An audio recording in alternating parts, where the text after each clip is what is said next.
We're gonna do a song that you never heard before. The volume.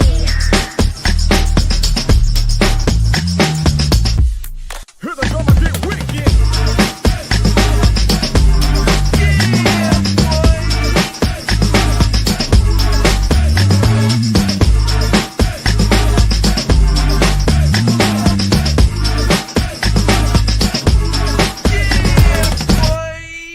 Here we go again. It's Kennedy, my brother from another mother. What up, though? What it do, bro? What's happening, man? Hey, what y'all weather looking like, bro? Yo, so we getting some snow out here, though, bro. And it's funny because the wild part about it is that the snow it came down late. So like when we had it the first time it snowed, it was real cool because it felt like on Christmas Story, right? You wake up and it's snow everywhere and it looked gorgeous, right? This time the snow came down probably about 3:30, 4 o'clock. So Yeah. it's like the middle of the day, basically, though, man. And so and it starts to like be little snow, and then it just started to pick up and everything. So it's probably about maybe about an inch or two out there. Enough that you can have a good little snowball fight out there if you wanted to, man. But I was over it since the last time, so I was just like, it wasn't that big of a deal. Plus, it's already dark outside anyway, so it didn't hit like that. Yeah, yeah. Nah, yeah. I just knew I was gonna wake up to the kids being canceled for school and for everything. Oklahoma was like, bruh, y'all used to this. What it is like? They ain't canceled nothing, bro. And so Well, see, for us, we don't even cancel it. We just have a digital day, and they'll throw a digital day out there fast. Like they had a digital day out there for today that they did in advance, right? And then they already got one out there for tomorrow as well, though. So yeah, it was already on. And I think that they might go back on Thursday, but as long as there's ice out on the main road, I think that they'll keep them home, though, bro. nah, bro. They sent a message early this morning. Make sure you send them devices back for the digital day. Y'all bring them kids and bring them devices back. I was like, boy, they wasn't playing this morning, bro. But look, man, we missed it last time. We got to get the music this time. Let's do it.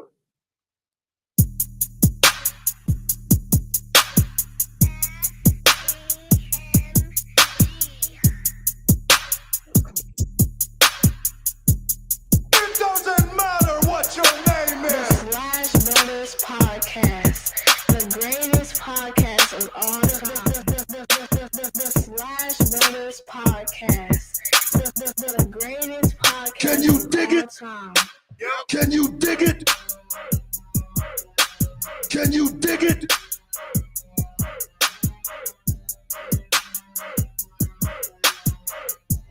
Can you dig it? The Slash Brothers Podcast, the greatest podcast of all time.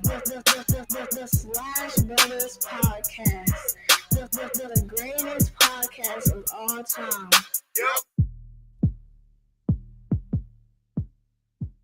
Hey, listen, if you haven't already, be sure to like and subscribe to the Slash Brothers YouTube and Facebook pages. Why? So we live on both platforms at the same time. You click on the notification, you click on the bell, you get the heads up whenever your boys and bitches doing their thing. Ace Kennedy.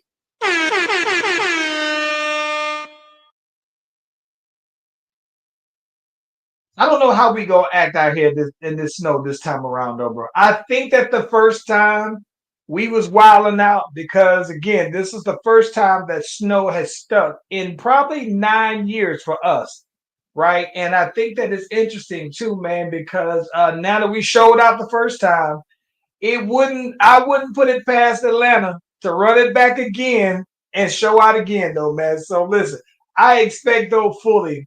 Maybe it's because the snow came down late that it might not be as popping, but we'll see though, man. Yeah. Yeah. I mean, when I got off work, it was already the streets was already clear, so it didn't even have a long shelf life.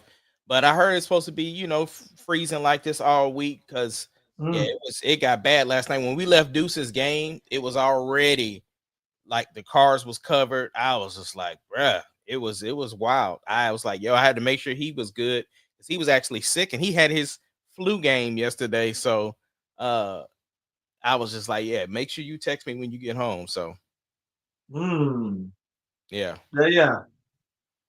No, we straight. We straight so far though, man. I think it got us late. So yeah. Yeah.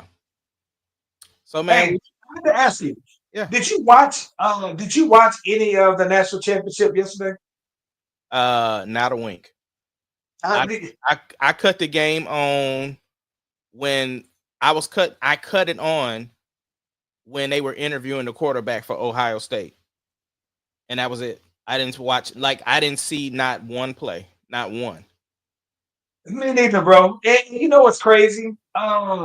Wasn't particularly interested in it. I think that it's like once Texas was out of it, I was just like, My season is over. I don't need to see football yeah. no I don't even care who won. I mean, like, more. and this is my thing. I guess don't get me wrong. The one thing that I can say is that I do like the idea of like historic teams winning, you know what I'm saying? Like traditionally powerhouse teams winning. I do like that it adds to the lore of when your team finally gets theirs. Like I totally get that it adds to it though, right? Especially seeing that Ohio State hadn't had one in a long time. And they've had some good teams and they put some really good players into the NFL that they thought should have. But I think that it is interesting though, bro. Like when I look at them just last year, there were people who were calling for Ryan Day to be fired, bro. And then fast forward, here it is. They won a championship, and this boy's out here the hottest thing since sliced bread, bro. That's what I was just about to ask you that question. Does this save his job? I don't listen. I don't think that his job has ever been in jeopardy. I think what it does though is that here's the thing I look at. Okay, what I look at is this. It really shows that the blueprint now for winning the national championship and having competitive teams is gonna be be the teams where if you have the money, if you have the NIL, because you think about it though, right? I mean, I think that Ohio State paid good for their players, right, for a couple of years. I'm gonna assume that Notre Dame has some pretty deep pockets as well. We already know Texas got the money. You saw the Instagram with all the players with the Lambos out there. I think that if you want your team to be one of those teams, you're gonna have to start paying more. So I expect that for Ohio State, that and even the Penn States of the world and all these other teams, I think that the transfer portal and NIL money. I think that this particular season just showed more and more that is the way to go. Though Yeah. that's simple as plain though.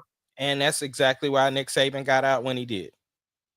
I agree with you. And there was a coach that was out in Miami for basketball Mhm. who did the same thing. He basically said, listen, we got to the final four last year, right? And then we come back this year, and I got four of my top guys basically say, listen, man, if y'all not gonna pay me to stay here, I'm about to go ahead and slide then. We got far. But if you ain't gonna pay me better, more NIL money, I'm out. And those four guys left, and he was like, "What are we doing here?" Because I thought that we were trying to win a national championship. I was here for thinking that we were trying to build on the program, and he was just like, "That wasn't what I thought it was." And so he was like, "I'm not the guy for this." So I think that if Nick said, "Listen, respectfully, I can respect that." I'm all for players for getting their money, especially in college. Seeing that you got Alabama football basically funds Tuscaloosa, Alabama. Whole cities are built on the back of these college players. So I do think that they should be getting paid and get whatever. If you don't have a salary cap, whatever. But I also can understand from a coach to be like, that's all cool. This is where I walk away into the sunset because this isn't for me. So I'm not mad at Saban for doing it, but I think that he clearly walked, but it levels the playing field, right? Because now you can't just get all the players based off of what you did in the past. Now No, other schools it can put doesn't that level share. the playing field. I have to disagree with you there. It doesn't level the playing field because some schools can't afford to keep up. Okay. So here's the thing about it. I think that where it levels the playing field is this. Clemson, for example. Clemson could have put the bread up, but didn't want to put the bread up. They didn't want to dabble into the transfer portal. And because of that, they didn't get as high a quality of athletes, 5 stars that the other schools did get, right? So it showed, right? Those little things make a difference when you got a 4-star lined up against a 5-star at different positions, though. So I think that, so don't get me wrong. I'm not saying that there are people who can get it, but at the same time, you just have to know if you want to be competitive. If you're Boise State, for example, Boise State has been on the map football wise for at least the last 25, 30 years, right? So you've been around enough to where you can start to set money aside for your players if you really want to get the guys from down south to come out there, right? I mean, if not, then you're going to have to just settle for beating up on people in your conference and then still facing in the playoff a team who just got more superior athletes than you do, though, bro. So what I'm saying is that it balanced out the probability or the playing field in the sense that if you build a bag up, then you can get those same guys if you can Right. recruit But them that's that way. the thing, though. I think that it didn't level the playing field because before you just had talent that wanted to go to certain schools. Then now you got schools that can pay to have the talent there. But what I'm saying is like Oklahoma, they can't compete with what we paying players. So Why can't they? Why can't they? because they don't have the support to do so. So what I'm saying is it's the truth. They don't have the same type of money to pay like Texas could pay. They not paying Well, all of their linemen 50,000 like we are. I'm not counting this. I'm not counting. I don't know Oklahoma's soonest pocket, I'm just but telling you. I know that every time I come out there to Oklahoma, everything is OU medical, OU this. They got OU got some money, bro. But I understand what you're saying, but I'm just telling you that, for instance, when it was time to move to the SEC, Oklahoma, it took them a minute to get that money to get the buyout. Texas was ready to Listen, just I'm fill that not money saying up. that they gotta have the. I listen, bro. Listen.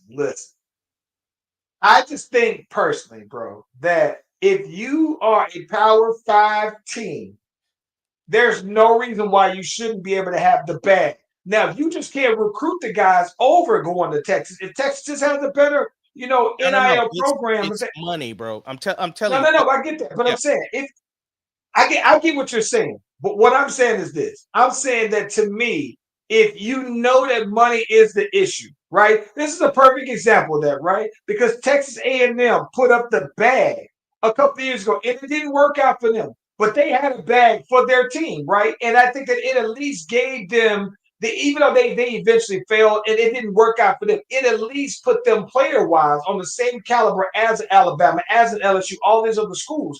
It just didn't work out for them for that particular season or two, and they got rid of Jimbo Fisher. But what I'm saying is that A&M, I don't know. I'm assuming that A&M, you and I, we're big on Texas, so we think Texas is the bigger school, bigger alumni, whatever. But if A&M can get the donors to put together the bag, surely Oklahoma can, bro. Surely OSU can. If you wanna compete on the big boy levels, you gotta come with paying your players the bag. That's all I'm saying. Yeah, they understand that. They just don't have the funding to do it. They don't. Well, then There are a you lot out of. of the game. I These are the understand new that. rules. I Yeah, these are the new rules. The I new rules. understand that, but that's you are what you're saying is supporting my claim on that's why it doesn't level the playing field because what I'm saying is It does. Rocky the Real is not going to OSU if Texas is going to pay him more money. Now, if OU pays him the same amount of money that Texas would pay him, then it's a matter of who's recruiting him better. That's what I'm right. saying. That's what That makes it makes even. sense. But if you don't have it to pay, you can't pay. That's what I'm trying to explain. Step up to the big boy leagues. If you want to play with the big boys, you got to pay with the big boys, though, bro. Shout out to Rocky the Real, though. Play running back out there at OSU. He played out there with Tatum Bell and all them boys that was out there in the big league. Yeah. Anyway, I didn't watch any of it either, though, man. I wasn't that interested. And I guess to me, I can understand the whole Midwest nostalgia of it. I particularly don't care about the Midwest nostalgia. I for years thought that the Big Ten and like Notre Dame were like overrated. I thought that there were some years where I did love like the David Boston, Eddie George years. And for that matter, I did enjoy when we were in high school watching the Jerome Bettis years and everything like that. But I don't care about the Michigan and OSU game like what I'm saying, like somebody would from the Midwest. So it wasn't that big of a deal for me Yeah. I will say my favorite thing that the favorite news that I got football wise is who we have secured for our head coach as the Chicago Bears. We Let's out here, talk about it, bro. Let's talk about it. Let's talk about it. Let's talk about it. yeah. So we secured the bag, I guess you want to say. We got Ben Johnson, bro. And I will say that's a huge accomplishment because the Bears classically haven't been able to do big things. Like they always just fall short. So now that we have an offensive minded person, they can see the downfall of the team is the offensive line. Like we have to address it. And so I like that he's trying to hit the ground running. And I know a lot of Lions fans are upset about the fact that they losing both of their coordinators. It happens. Especially with how close the Lions always get these last couple of years. So it's got to be frustrating, but at the same time, like, it's a big get for the Bears. I'm super happy for Caleb for it. I feel like, I like that they were swinging for big names too. Only name that I was like, I don't want you to, is Mike McCarthy. I just didn't. I don't think that he's a bad coach, but I will say the bad taste of Dallas was in my mouth. Pause. No Diddy and everything.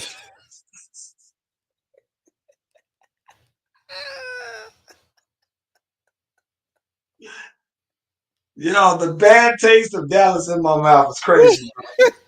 It's crazy. So, listen, I had to listen. I don't never say pause in my life, but It's crazy, bro. That was insane, bro. That was like your basketball bro. conversation, bro.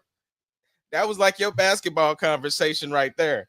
That's what it made me immediately think about. The basketball was the worst.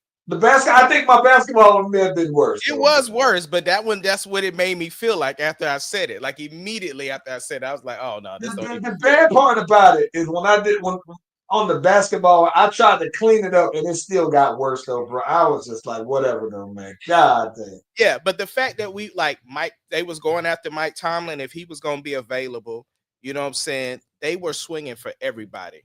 And I appreciate it. I like our general manager. I think he's a very cool dude. He's a young dude. And I think he sees the vision and he knows what this team could be, and he don't want to let it slip through. I mean, obviously that's his job, but he don't want to let this opportunity slip between the cracks where we're just not competitive. Like if we can get an offensive line, we have the weapons around Caleb to really do something. And then people will see what I've been saying for the last 5 years. Doesn't matter who's back behind center. If we don't have an offensive line to protect him, it doesn't matter. Because the Steelers are really considering letting Justin be the QB1 for next year. And I feel like he would have an opportunity to show people that he's a good quarterback. He just needs an offensive line. So, yeah. So the one thing I thought that was pretty cool, I saw this because I follow the Saints on Bleacher Report. Anytime anything associated with Saints pops up, I get this notification. But I think I saw one thing that said that the Bears were entertaining trying to get the Saints last head coach, as their defensive coordinator. I think that would be a good look. Now, because I think that he was horrible head coach, great defensive coach. I think that we just picked him up for stability, but I think that he'll do good if he goes back to being a defensive coordinator, though, man. But they say, though, that you guys are supposed to have a star-studded coaching staff. And what I wonder, though, is that I understand that, people brought him there as an offensive-minded coach. I just wondered, I wonder who is he going to call the plays? Like, if I'm him, if you brought me in because of my play calling, and if I'm him, I want to call my own plays. I want to live and die with me calling my own plays. Like I respected Mike McCarthy even though he had Schottenheimer as his offensive coordinator. Mike McCarthy called the plays, and if you do that and you live and die by that, then that's I can respect that. Me too. I hope he does too. And if I'm the Lions, I'm trying to get Eric Bieniemy, bro. So that makes sense to me. But here's the thing. I think that one of the things that really messed it up for me with Eric B. I used to really go. I get really Eric B. and his lack of success since leaving Kansas City just makes me believe that it was Andy Reid the whole time. And I could be wrong on that. The reason why I say that is because he went out to Washington, had his opportunity there, and they looked like Dookie. But it wasn't his fault. I I was just think that about to they say were building that, a man. line. Yeah. They were still building, but they let it go early. But he goes on out to UCLA and it's college or everything, and they let him go. And I just wonder what I wonder is that he seems like he would be a good person to have as an offensive mind on your team. I just wonder if the OC is where you want to have him at. Like I think he should be. He's an NFL coach. I just don't know if it's head coach, and I don't know if it's OC. Yeah, I don't know if it's head coach because he has an old school mentality, and I don't think that a lot of the adult players would rock with him talking to them the way that he does. Well, I think a lot of them do No, apparently. no, But no. here, That's what was a lot here's of the reports coming out of Washington was some of the that was some of the things that was coming out of Washington. That was like, yeah. bro, he be talking to people crazy. And so I don't know. Some people rock with that. Some people like it's different, right? Because you're not dealing with college players. You're dealing with like you look at you ain't never see CD Lamb acting the way he acted when he was in Oklahoma, bro. And then when he gets He got money. He got money, and they say when you get that money, it makes you more of the person you are. And so I think that that's how CD Lamb probably always was. But he got that bag, and now you can't tell him nothing because he got the bag and the long contract. but that's what I'm but again, you helping my point every time you open your mouth because I'm saying I do that. all them ninjas got money. So what I'm saying, But CD Lamb's contract is longer than the coach's quarterback. So it's hard for you to discipline somebody and be on somebody who's technically going to be with the team longer than you. I understand that, but that's all the more reason why I don't think it would work out with him being head coach because that's what I'm saying. He doesn't make the money enough to be able to little bro me like that. That's what I'm saying. I don't think that he grown men. I don't think that he could get away with it the way Mike Tomlin could. I absolutely don't think so because I think right because I think that Mike Tomlin's and not just that though. I think that the Steelers have clearly showed that ownership is behind Mike Tomlin and whatever he want to do. So for that matter, though, man, I get it. You know, one thing that I did have a good laugh at, though, man. I did have a good laugh at the expense of the Dallas Cowboys indirectly, though, because they let Dan Quinn walk, and Dan Quinn now is the head coach, and he got the Washington Commandos. He went to their rivals, bro. Yes, went straight to the rivals and immediately got the rivals to a NFC championship somewhere where Dallas hasn't been in 20-some years.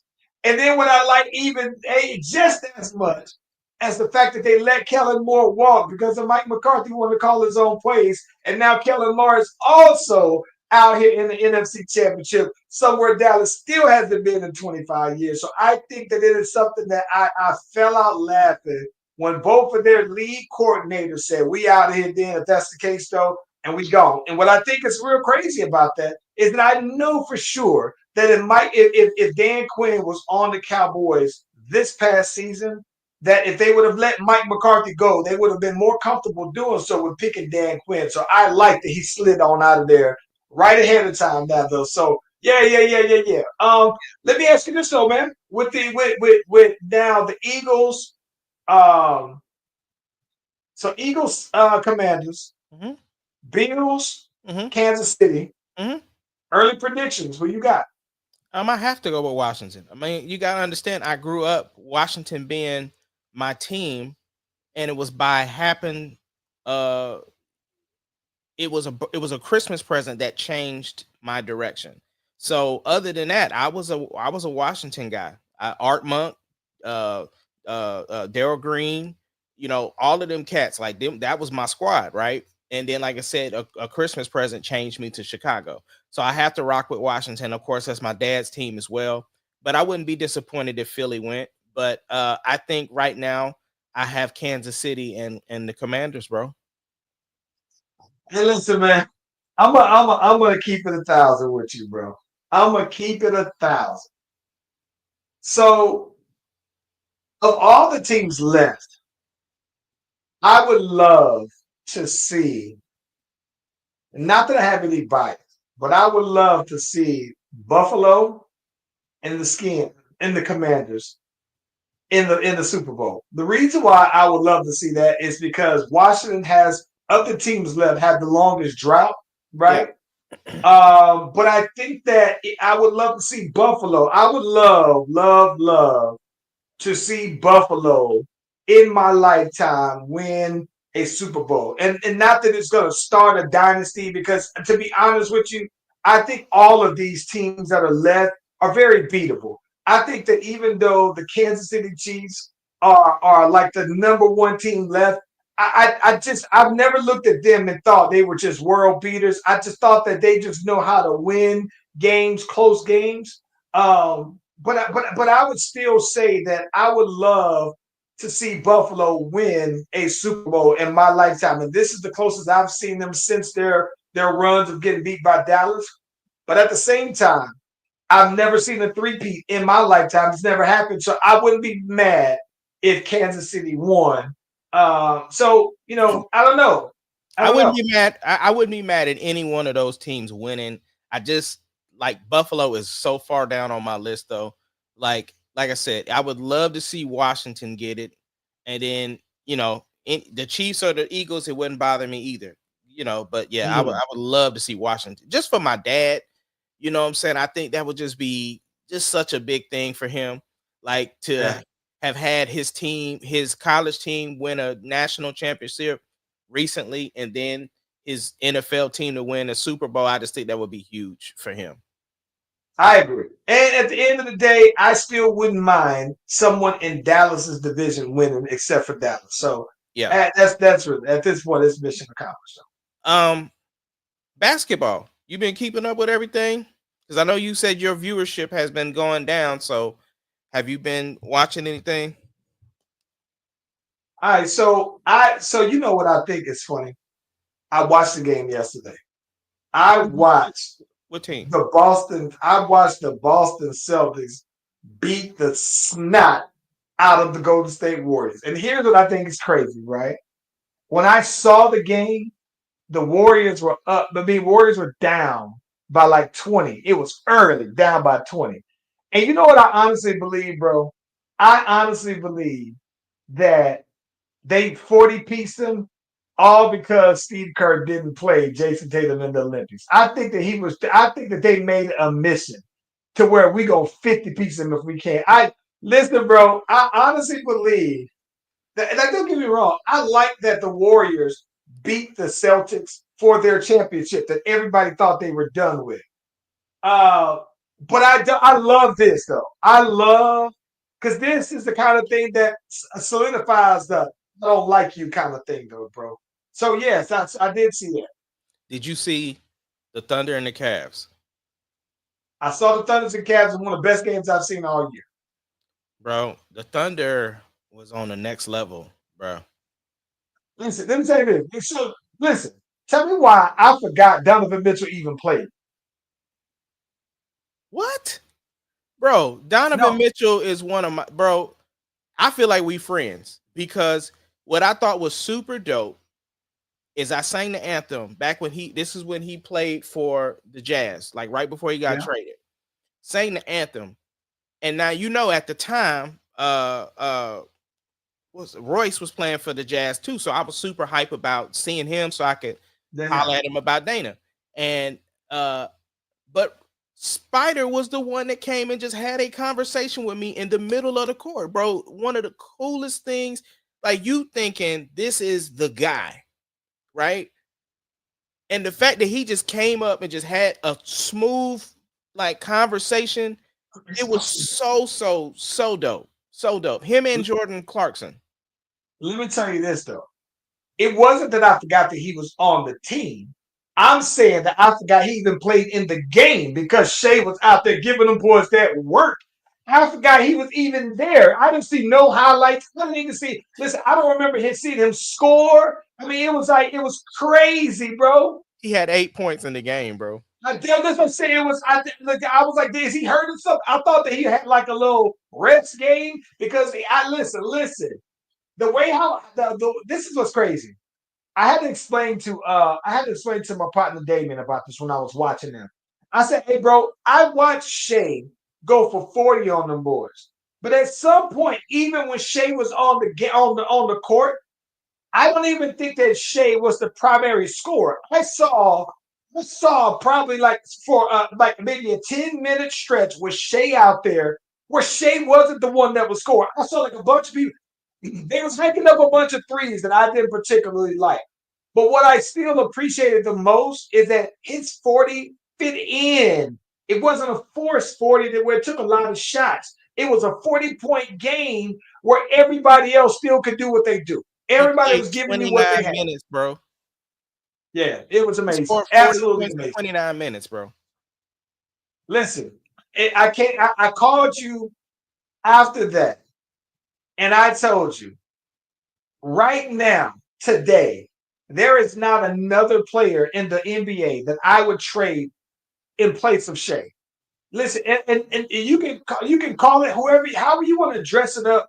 If you want to say who's the best, who's the MVP, whatever, however you want to call it. I'm just telling you that for my money right now, I wouldn't trade. And I love Ant-Man. I love John Morant. Those and Shea. Those are my three favorite players to watch. I wouldn't trade either one of those. I wouldn't trade for Jason Tatum, Jalen Brown. I wouldn't trade for Kyrie. I wouldn't trade him for Luca. I wouldn't trade him for Joker. I wouldn't trade him for PG. I would know there's no other person to me that it makes sense with that roster to swap out for. It's Now, just it uses that matter. Oklahoma just has to win it. I don't see why they have any reason not to. I don't think that they're too young. None of that, bro. I think that this is a win now, ready to go team, though, bro. let me ask you this question, though. You the general manager of Oklahoma City, which is not true because Sam Presti is in Sam We Trust. Would you trade today, straight up, would you trade Kevin Durant for Chet Holmgren? Oh. No, I wouldn't. I'm so wouldn't. surprised to hear you say that. I wouldn't. I wouldn't And you know either. the reason why? You know Why? the reason why? Chet is more defensive minded than Kevin Durant when he's on the court. And when I say that Kevin Durant is a great help defender, right? But I think that Chet emphasizes that more than KD. And to me, quite honestly, I think that what Kevin Durant brings to the team more is this scoring that's unmatched. Don't get me wrong. What the kind of scoring Kevin Durant gives you is unmatched as long as you don't have Shea out there, because Shea gives you everything that Kevin Durant gives you. But it I ain't. think the only thing that Kevin Durant just gives you a matchup mismatch. That's it, though, bro. But because you got Shea, no, I wouldn't trade Chet for KD. Bro, this is gonna sound crazy, and I'm not gonna sound crazy because I know you gonna be like, exactly, bro. It's almost like when we pulled the plug on Giddy, bro, that it just opened up the possibilities. Everything looks better, bro. Everything looks better. And listen, I'm gonna be honest. You know who I would trade? I would trade. This is just me. If someone said no, you have to trade for Kevin Durant. You have to, right? If I absolutely had to, maybe I would trade both of the J Dubs. You on that Huckabee, bro. No, you tell me if I absolutely had to make a trade for Oklahoma. It's easy. I would Ding. trade both. I would trade Ding, Dylan Jones, Flagler. There's See, but nobody's gonna want them. I'm talking about the people that people are gonna want gonna them want. draft. They gonna want them draft picks. Listen, the highest I'm Right. going. So both of the J Dubs and a first round pick. Oh, you crazy. And that for Kevin Durant, I There's think that you see this is my thing about it. Because don't get me wrong, that if I absolutely had to, not that I would, but I'm saying if somebody said no, we definitely need you to trade for Kevin Durant, and someone told me that I had to. But in return, you can't just give up. You gotta give me somebody who this. another team would think is equal value. I think both of the J Dubs and a draft pick is equal to Kevin Well, Durant. first of all, one of them is J Dub and the other one is J Will. Jalen Williams, the Jalen Williams, the J Dubs. I call them the J Dubs. Both of them. You can't call Trade yourself both a of Thunder them. fan and be calling people out their names, bro. You can't do it, Charles.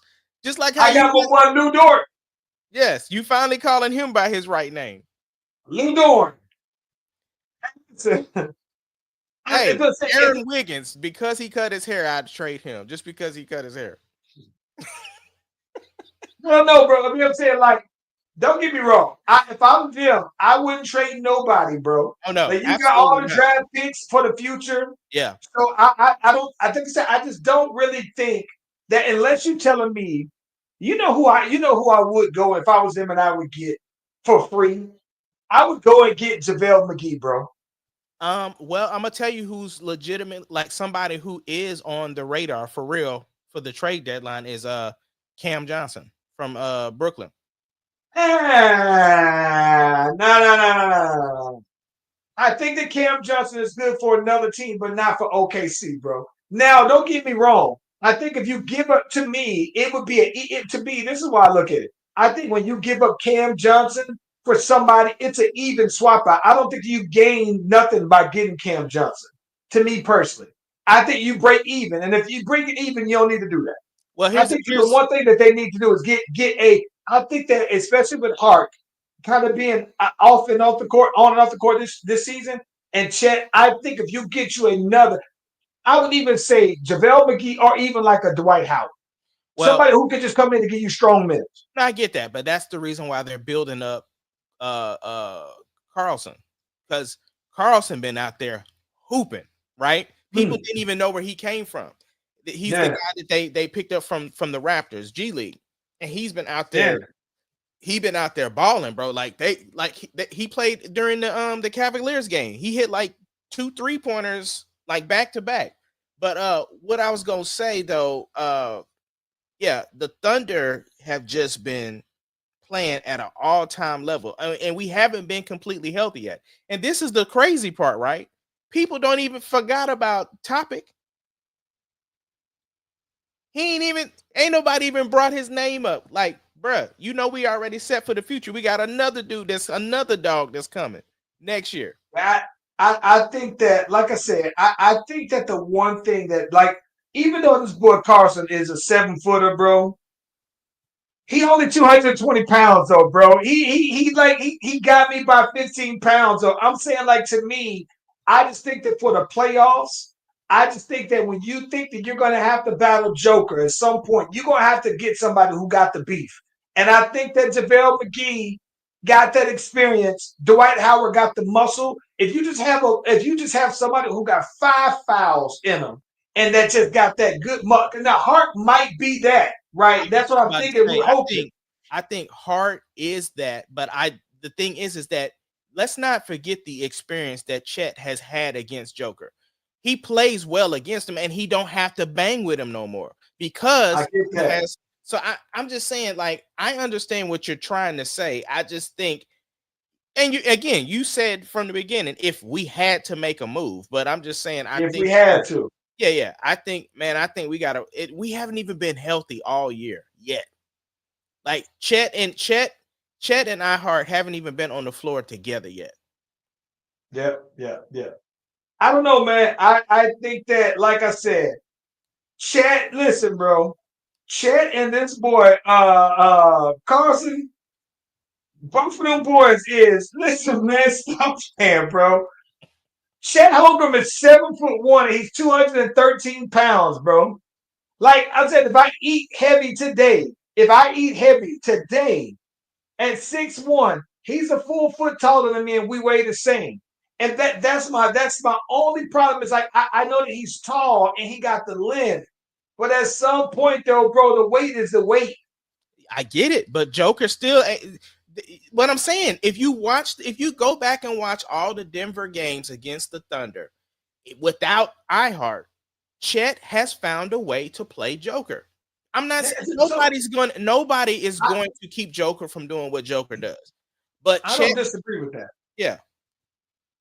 I think one of the things that I would like to see more of, though, right? One of the reasons why Anthony Davis while Joker usually gets the best of him. One of the things I think that makes Anthony Davis a tough matchup for a lot of teams, right? Is because in today's climate, your center isn't getting as many of the touches like Joker and Anthony Davis gets, all right? And so what typically happens, though, man, is that Joker would say, all right, well, if your man isn't getting all these touches, that means I can go at your man and he ain't getting no get back. I only got to work on offense. So I think that Chet at least makes Joker works on offense, right? Gets him out of the paint. He can take him off the dribble, do whatever. I think I get that. I think that the one thing that I would love to see is that when they put Hart and they put Chet on the court at the same time, I think I want to see how Chet plays off that, right? When he's not having to guard and see who his matchup is, because that would make, if they played against the Lakers, right, that would make LeBron James his matchup, right, at power forward. So, or Rui. Like, I don't think the Chet's mad at either one of those at this point, though, man. So, I don't know, bro. I mean, it is interesting, though, bro. I still don't think they're going to take J-Dub off of LeBron, but I get what you're saying. Or Lou Dort. Lou Dort he loves that matchup. That's my boy. You brought up Joker. The Nugs been playing hard since my boy Russ been in the start. They was 13 since that boy Russ been starting. He out there getting the triple doubles and doing the Russell Westbrook stuff, bro. Out there rocking the baby on the people, bro. You know, I think that this is the thing. So let me ask you this: when people were saying that Russell Westbrook looked washed with the Lakers, right? In your opinion, which is biased, right? Admittedly, but even with that said, in your biased opinion, why would you think people were saying Russell's washed? Because people don't like the way Russell plays basketball.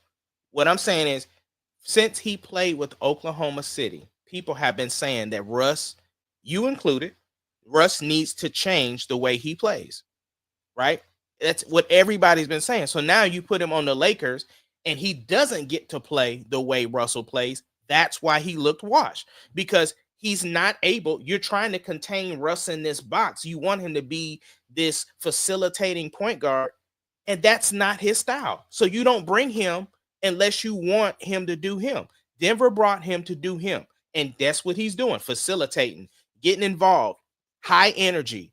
Like he's playing like Russell Westbrook plays. It's the same way with James Harden. James Harden at the Clippers is way better than James Harden with Brooklyn. So that's what I'm saying. So stop trying to make people play in this system that doesn't work for them. Like, I get that you might say, well, you're never going to win a championship that way. Okay. But the point is, if you know the personality of the person, you can't then try to fit them in this box. And now, so that's why when they try to fit him in that box, it didn't work for the Lakers. And it immediately showed when he went to the Clippers, and now even more so with Denver. Well, I'll tell you that this is why I think that it worked for. The reason why I think that it worked, it didn't work for the Lakers, is because I think that they didn't have the roster that would allow Russ to do Russ unless he was coming off the bench. And I think that at that point, it was still some confusion and conflict on, here's his Hall of Fame player. Is he ready to come off the bench? Whereas I think that when he did come off the bench, and then they said, okay, now you can be Russ because we need that on the second unit, because that unit isn't as strong as the starters, it made sense. So when he goes on to the Clippers, and that was what Russ went there for, he signed to do that. it made him being him just mesh well. And I think that with especially with the Nuggets were very top heavy. I mean, they had maybe 6 guys. That's it, right? And so I think that Russ automatically improved their bench. And I think that allowing him to do him, even when he's out there clocking minutes with the starters, it looks like while it looks like with Russell, if you made him more of your primary, he could probably still give you 20 some points a game. The same way what James Harden is averaging 20 some points a game because he's getting more shots than what he did they probably would have got any other time though. But it's statistically showing that though. Since he's been starting, they've won 13 out of, they were 13-4. He's averaging triple doubles. Joker's averaging triple doubles. Like the numbers support what he's capable of doing and the success rate of it. Like they have all the stats is there for it shows when you do this, then it's more likely that you guys are gonna win. And Jamal Murray's name stopped coming up for a while. Jamal Murray's name is gonna always not come up into the playoffs. For some reason, bro, to me, this is what's funny. Jamal Murray, to me, is like the opposite of Buddy Hield, right? Buddy Hield, as long as that for like the last 5 years that I've seen, he starts out the year super scorching hot. And you think like, dang, boy, I see why when they say nobody's made more threes in the last 5 years than him. I get it. Klay Thompson's been hurt. He's been shooting them, right? But that thing just goes down so fast. And as the year goes on, his shooting gets worse. Right? But I think that what's crazy to me is that Jamal Murray starts to peak right after All-Star break. And then for him, he just takes off from there, though. So I think that it's good timing. I think Russ has been holding them down and everything like that until then. But I think that it's gonna be interesting though, man. I definitely want to see it though. I'm here for it. Yeah. Hey, one more thing on the NBA before you go. All-Star weekend is around the corner though, bro. What are we doing about this dunk contest? Man, first of all, I heard they have the 3-point contest closing the show now. Yeah. And then I heard of a couple of rookies that was in it, but I don't know. I told you what my suggestion was: bring some of those, but then none of the people would want to sign up for it because I was like, bring some of them amateur dunkers in there that all they do is dunk. Because they talking. I heard Shannon Sharp talking about the creativity and stuff is gone. I'm like, you obviously ain't seen none of the amateur dunkers because they out here doing some crazy stuff, bro. And listen, this is the thing about it. I think the thing that this is the thing that really pisses me off about when people say that, right? What really pisses me off is I think that people, the casual fan, just underestimates the difficulty of dunking, bro. Like, I understand that they think, oh, you're 6'6", you should be able to dunk. That's cool. But it's like when you've seen everything, right? It's hard to come up with something no one else has ever seen before, right? It's why the dunk contest that we say these are the top 5 dunk contests. It's a reason why we saw those and we were like, wow, I've never seen that before. So then when you do it on the first try, that makes it even that much more epic. So if someone goes in and repeat that, it's like, yeah, I've seen that, but I've seen a better version of it.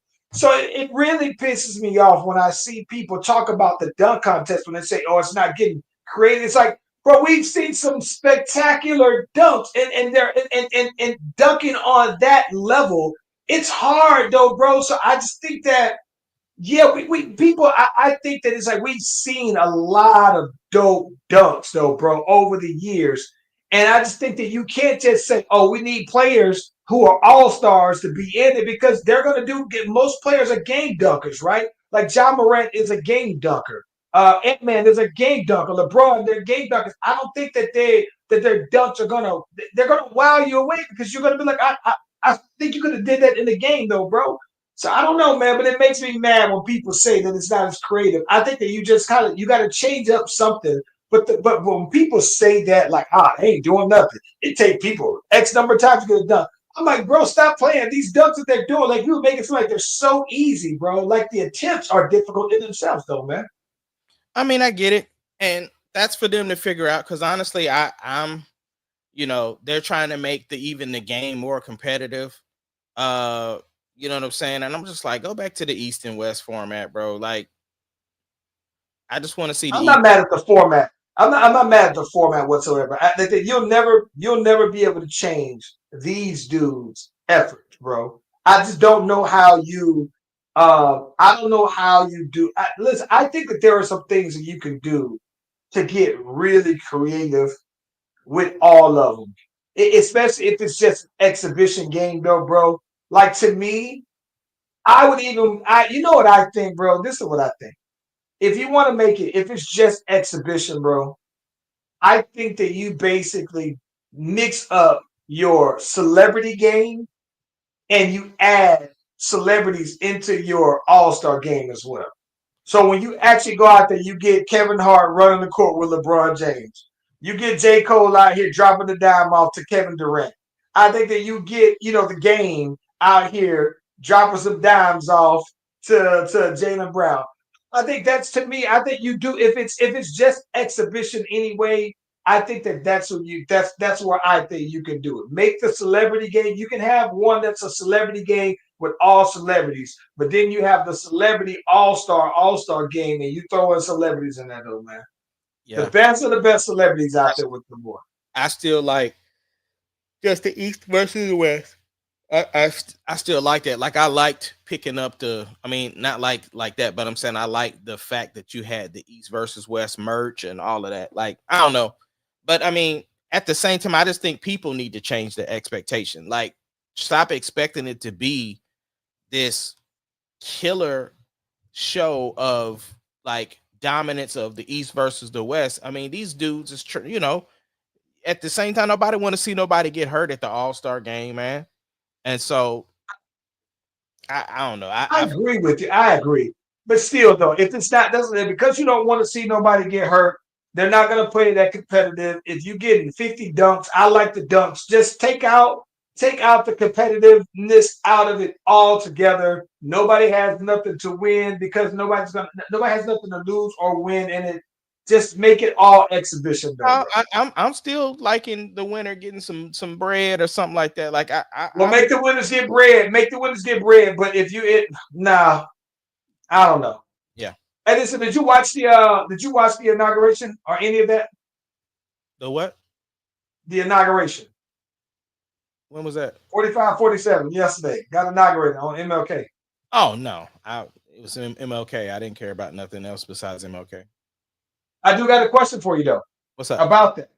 So one of the big things that came out about this was that apparently there was like a crypto ball apparently that was in honor of Donald Trump, right? And amongst the guest performers, Nelly, Big Snoop Dogg, and Big Soulja Boy, right?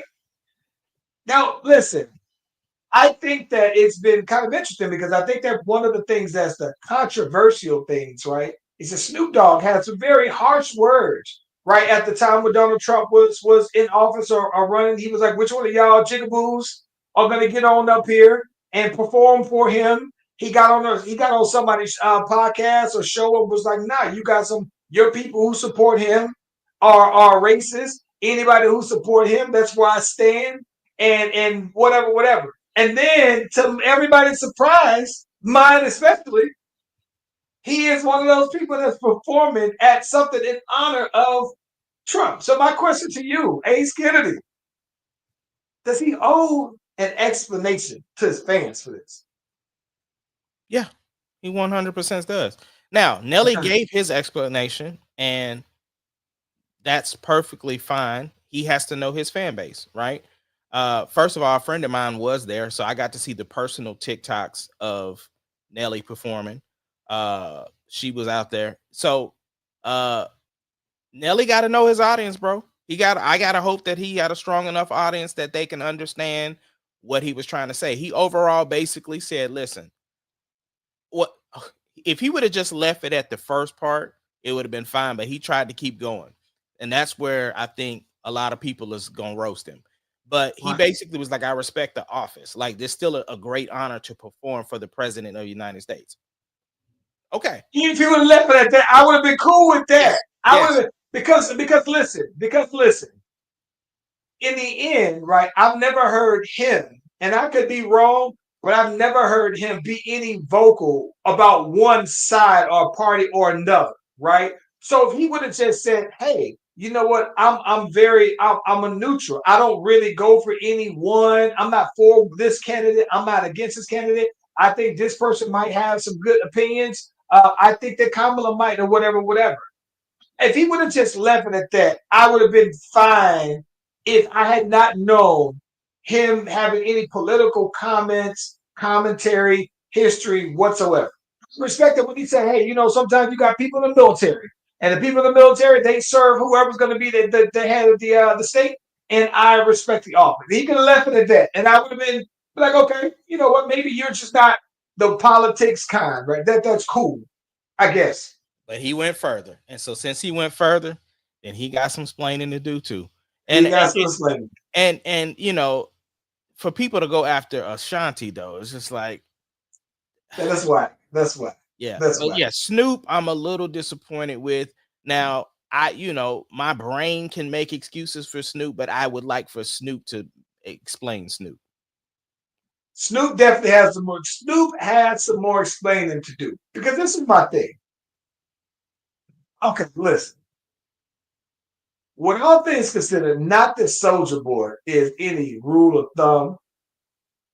I just thought Soulja Boy of all people would be the one that would say they gave me too much money. They gave me so much money I couldn't turn this down. Right? They given who in the climate they paid me twice the amount of my normal asking fee, and I couldn't turn that down. Right? That's too much money for me to turn down. And even Snoop Dogg, who seemingly has all the money, it seems like he might be well off. Nelly just sold his masters for like 50 million, 100 million. So I don't think that money is an issue. But I think that there still is, even when money isn't an issue, a certain amount of money that some people might feel like, well, damn, I can't turn that down, right? So if they said, hey, we'll give you $1 million. If your normal rate for your fee, your appearance fee for a concert is $100,000, and someone offers you $1 million, like respectfully, I would be like, listen, I'm gonna be honest with y'all, man. I had to take this L. If this meant that if I had to take an L with some of y'all, my bad. But I'll tell you that I usually make this. This is what they offer me, and I feel that for what my platform and what I'm able to do, I can take that and do whatever. However you want to address it, I don't know. If that's what Snoop Dogg says, I guess. But I think that the thing that's really crazy is that it's how harsh his criticism was of people who would be potential supporters from our community. So when you become one of those, you got to explain to me why this isn't exactly that to you. Okay. But does Obama get the same smoke? No. No. And here's why. Because I think that the one thing that I can respect, I'm always defend Barack Obama, by the way. So I am biased when I say this. The one thing that I can respect about him is that I think that he understands the office. Out of respect for the office, I'm going to show up there, right? Even though I don't believe that 45 showed up to Biden's inauguration, right? I think that he says, out of respect of the office and the fact that you had all of the living presidents there, I'm going to go ahead and show up on there, though. Now, what I do also respectfully love is Michelle Obama was like, nah, I'm good. I'm good. I'm okay with that. All the other ones had to go there to show face. And I like the fact that she was just, nah, I'm good. I don't got to. Yeah. I mean, and then of course another big conversation that happened is right before Biden dipped out of the office, he pardoned his whole family. Preemptive. Yep. So people was tripping out about that. I'm not mad at that because just as soon as he arrived, he pardoned everybody that was involved with the January 6th riots. Everybody got all of them off. right, signed all of the executive orders that were basically intended to undo everything that Joe Biden had did, and was smug about trying to rub it in. So I'm not mad at anything at all that Joe Biden would have done to protect his family. I think that the one thing that I am that not surprised about was that when all of those people, right, he pardoned all of those people who were supporting him. So it basically said that I'm going to reward the people that were loyal to me, but I'm also going to go ahead and persecute the people who wasn't. So I don't know what, like I said, that like it didn't surprise me whatsoever, and I think that that's the reason why it feels like a lot of people are riding with him, so that they kind of have their get out of jail for free card in their back pocket, literally. So I don't know. It didn't surprise me. But listen, I'm gonna tell you this. One of the reasons why I can never rock with these supporters of 45, 47 is when they booed Barack Obama when he came in there upon this announcement. And a lot of those people that booed him. I said, when y'all boo him,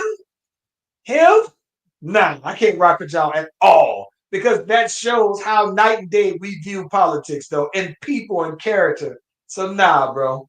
Get Yeah. off my boy, bro. Yeah. Or I'll slap one of y'all. Yep. What you got for the week, man? Trying to get the missus healthy, and that's about it really for this week. You know, this week I'm officially submitting my music for my release date. I think that I already have my by tomorrow. I'm going to submit 2 singles and get my target dates for those. And I think that outside of that, I'm going to go ahead and get the project completely turned in. I've been saying that, but I've been listening to some and making some tweaks finals. But I think that I'm at a point now where, yeah, I can go ahead and finally make the submissions. I'm good with them. And listen, I don't hear. I think I hear something, but I don't hear it like that. Oh yeah, it was definitely the claps. Oh yeah. I'm pretty excited. I'm gonna tell you, so what one of my delays is that I wanted to make sure that I have some content ready for it as well. So I got my content on the back burner. It's warming on up. So that as soon as I go ahead and start dropping these things, I can go ahead and start putting out. So yeah, I'm pretty excited about it though, man. Yeah. Well, look, man, we appreciate y'all for rocking with us from ATL to OKC. We are the Slash Brothers. We will see y'all on the next one, and we out.